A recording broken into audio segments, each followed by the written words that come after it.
ನಮ್ಮ ಫಾರ್ಮಲ್ಲಿ ನಮ್ಮ ಸ್ಕೂಲ್ಗೆ ಎಳ್ನೀವರೆಗೆ ಮಾಡಿರೋರೆ ಅಷ್ಟು, ನಮ್ಮದೇ ಅಂತ ಅಲ್ಲ. ಸ್ಕೂಲ್ ಮಾಡಿರೋರಿಗೆ ಈ ಸೊಳ್ಳೆ ಕಾಟ, ಉಣ್ಣೆ ಕಾಟ, ನೊಣಗಳ ಕಾಟ ಜಾಸ್ತಿ. ನಮ್ಮ ಫಾರ್ಮಲ್ಲೂ ಅಷ್ಟೇ, ನಮ್ಗೆ ಸಖತ್ತು ಕಾಟ ಆಗಿದೆ ಇವುಗಳಿಂದ. ಸೊ ಸ್ಕೂಲ್ಗೂ ಪಾಪ ಸಖತ್ತು ಹಿಂಸೆ ಅನಿಸುತ್ತೆ. ಅದಕ್ಕೆ ನಮ್ಮ ಪಾರ್ಟ್ನರು ಮನೆ ಮದ್ದು ಅಂತೇಳಿ ಬೇವಿನ ಸೊಪ್ಪು ಎಲ್ಲ ಮಿಕ್ಸಿಗೆ ಹಾಕಿ ಅದೊಂಥರ ಮಾಡಿದರು, ಸ್ಪ್ರೇ ಮಾಡಿದರು, ಇದೇ ಥರ ಸ್ಪ್ರೇ ಹೊಡೆಯೋ ಥರ. ಬಟ್ ಯಾವುದಕ್ಕೂ ಕಂಟ್ರೋಲ್ ಆಗಿಲ್ಲ. ನೊಣ ಆಗಲಿ, ಸೊಳ್ಳೆ ಆಗಲಿ, ಮತ್ತು ಉಣ್ಣೆ ಆಗಲಿ, ಮೇಯ್ನ್ ಉಣ್ಣೆನೇ ಇರೋದು.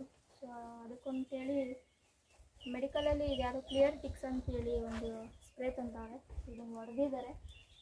ಒಂದು ಲೆವೆಲಿಗೆ ನೋಡಿದ್ರೆ ಕಮ್ಮಿ ಆಗಿದೆ, ಮತ್ತೆ ಜಾಸ್ತಿ ಆಗುತ್ತೆ ನಾವು ಗೊತ್ತಿಲ್ಲ ನನಗೆ.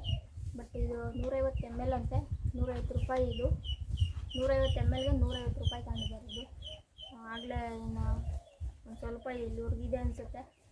3 ಹಸುಗೆ ಹೊಡೆದಿರೋದ್ರಿಂದ ಇದೆ.